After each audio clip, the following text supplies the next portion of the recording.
Yeah, the GOAT. Logo threes are back, y'all. Logo threes are back like they never left. Caitlin Clark doing it to him. Alright, so here's what's starting to come out about what truly happened behind closed doors at USA basketball training camp. And it's considerably more revealing than the polished, carefully worded official rhetoric ever suggested. According to a reporter named Sabrina, who has since revealed detailed behind-the-scenes expertise, Caitlin Clark didn't merely attend camp, fit in, and earn her seat the conventional manner. She didn't enter attempting to fit neatly into an established framework or waiting her turn in line. Caitlin Clark is on fire. Day 3 of Team USA camp. The girl couldn't miss. It was like throwing a rock in the ocean for Caitlin Clark. Instead, she walked into that gym and radically altered the climate almost instantly. Not with loudness, not with bluster, not with ego or theatrics, but with effect. The kind of impact that reshapes hierarchy, attention, and momentum without ever needing to proclaim itself.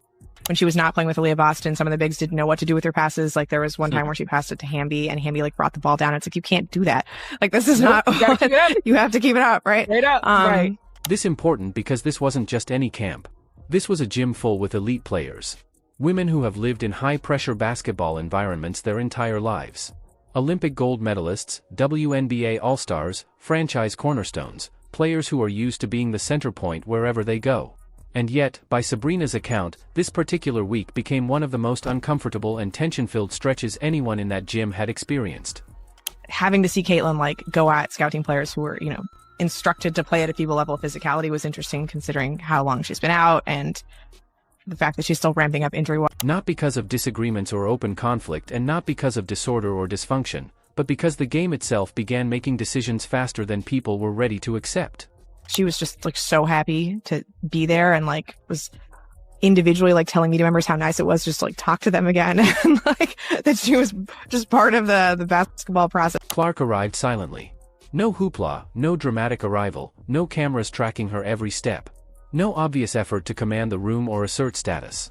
She simply showed up and began to work. And just fun to like see the players in a live game situation again, because you think about like Caitlin hasn't played since July 15th, Yes. There are 4 sparks of this camp. Their season ended on September 11th, right? So it's been a long time since any of them have really played competitive basketball. But within minutes of her coming onto the court, everything transformed. The energy changed in a way that was impossible to ignore if you were paying attention. You also got a quote out of Sue Bird about her being impressed with Caitlin just being engaged while she was out and getting back to being able to play. Conversations paused when she touched the ball. Drills suddenly felt sharper, more intense. The established order built over years of reputations, resumes, and expectations started to wobble. This wasn't about belittling what others had accomplished. It was about something more unsettling. The realization that the game was starting to organize itself differently, that possessions flowed more cleanly via her reads, that spacing improved when she ran the offense, that the tempo raised when she commanded it. By the final day of camp, one player reportedly walked out early, not because of an injury, not because of a roster cut, and not because of any dramatic confrontation, but because it had become evident where the game was headed and it wasn't going through them. That's the detail that's now getting serious attention. Because this wasn't politics. It wasn't favoritism from coaches. It wasn't marketing pressure or media frenzy influencing decisions behind the scenes. It was basketball selecting its center of gravity in real time. The kind of moment that can't be negotiated or maneuvered away once it starts unfolding. A little bit about what Caitlin looked like on the court, how much fun she was having, how important it was. And then someone else, Angel Reese on the other side, talking about Chicago. That was the article I was not expecting. And that reframes the entire conversation. The question people are asking now isn't whether Caitlin Clark belonged at Team USA camp. That part feels settled. Anyone who watched her command possessions, control pace, and elevate the collective quality of play understands that. Here's that Caitlin Clark is truly back healthy. The three-point shot is back. The logo threes are back. And what I really liked about that second one is that was going right. The actual question is more uncomfortable. Was her dominance genuinely intimidating to the players surrounding her, or were they simply unprepared for what her actual day-to-day level looks like up close? There's a tremendous difference between knowing someone's reputation and experiencing their presence on the floor every possession. Between respecting highlights and needing to guard reads that arrive a half-second faster than you're used to. Between seeing skill on film and knowing how little margin for error exists when someone processes the game at that speed. For some players, that awareness is invigorating. For others, it's destabilizing. And that's what makes this moment so illuminating. Because when the game itself starts choosing who it wants to flow through, there's nothing personal about it. But there's also nowhere to hide. You either adjust, adapt, and find your place within that reality, or you're forced to confront the fact that the hierarchy you were comfortable with no longer exists. What happened at that camp wasn't just about one athlete thriving. It was about a system being revealed in real time. And once it happens, everyone in the gym has to determine how they're going to respond. There's a tremendous difference between being aware of someone's reputation and experiencing their presence on the floor every single possession. Highlights can tell you someone is talented. Numbers can tell you they're productive, but neither prepares you for what it feels like when the reads are happening in real time. When the speed abruptly rises, and when you understand almost subconsciously that the margin for mistake you've been living with has just disappeared. To appreciate why this mattered as much as it did, it helps to understand what Team USA training camp is generally supposed to feel like. These camps are typically controlled, professional, almost routine environments. Everything is structured. Players cycle through drills, build chemistry, run systems, and prepare for international competition in a method that feels efficient and predictable. Even with great skill in the gym, there's usually an underlying sense of rhythm and order. Everyone knows when to push, when to defer, and how the hierarchy typically works. That rhythm didn't survive Caitlin Clark's arrival, not because she interrupted it intentionally, and not because she came in wanting to force herself. It collapsed because everything on the floor began to orbit her decision. Drill seemed heavier, like every rep suddenly mattered more. Possessions felt sharper and faster. Conversation stopped when she touched the ball, not out of obligation, but instinct. Coaches leaned forward without realizing they were doing it. Players paid closer attention, not wanting to miss a read or a cue. This wasn't contrived hype or media-driven buzz. It was gravitational pull, the kind that only truly elite players generate simply by playing the game right at full speed with no wasted movement. Sabrina described it as Clark making the team in the truest sense of the phrase, not by being selected on a roster sheet, but by proving possession after possession that the game itself functioned better when it flowed through her. That's a difficult thing to observe if you're used to the game pouring through you. And on the final day of camp, that reality became impossible to deny. Clark didn't coast. She didn't dial it back. She didn't blend in to make things comfortable. She controlled every aspect of the practice, and according to those accounts, someone in that gym simply couldn't stand watching the hierarchy change in real time. Paige Bueckers was there for all of it. And according to multiple observers, she knew what was happening very instantly. When Clark ran the offense, the pace elevated across the board. Spacing tightened naturally. The ball traveled faster and cleaner, striking players exactly where they wanted it.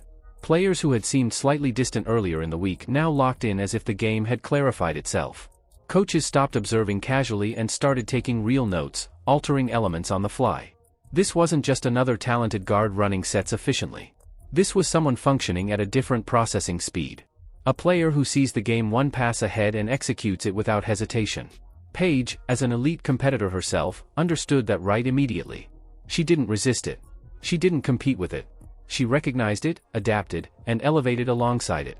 That's what high-level basketball intelligence looks like when it meets another exceptional mind. Angel Rhee, however, experienced something completely different. For her, the move wasn't exhilarating. It was disorienting. Not because she isn't talented or deserving of being there, but because the game was no longer centering itself around her strengths. The ball didn't find her in the same way.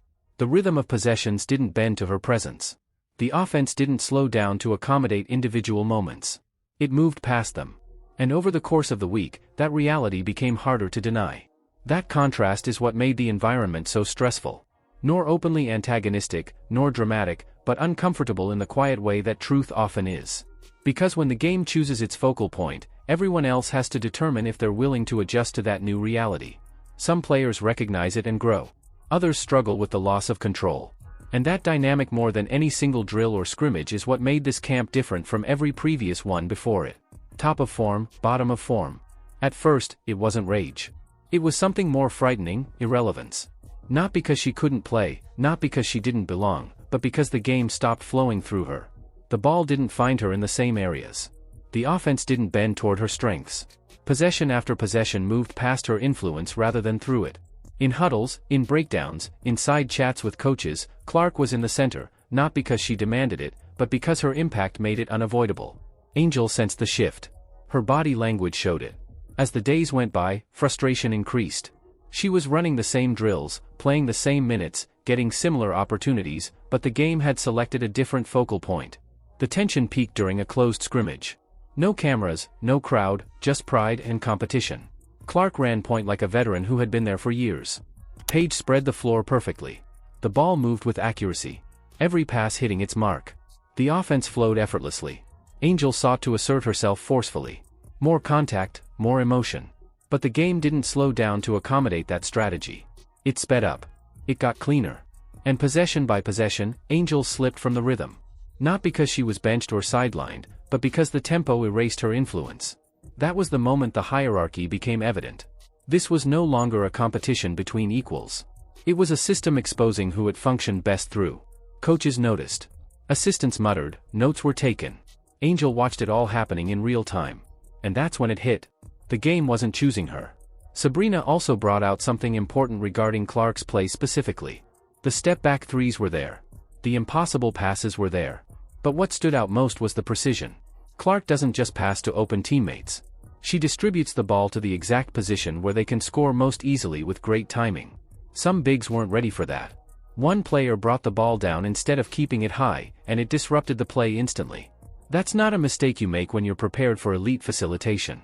Clark expects readiness without saying a word. The training also emphasized FIA-level physicality, which is noticeably more intense than the WNBA. Scout team players were instructed to play accordingly. And Clark didn't flinch.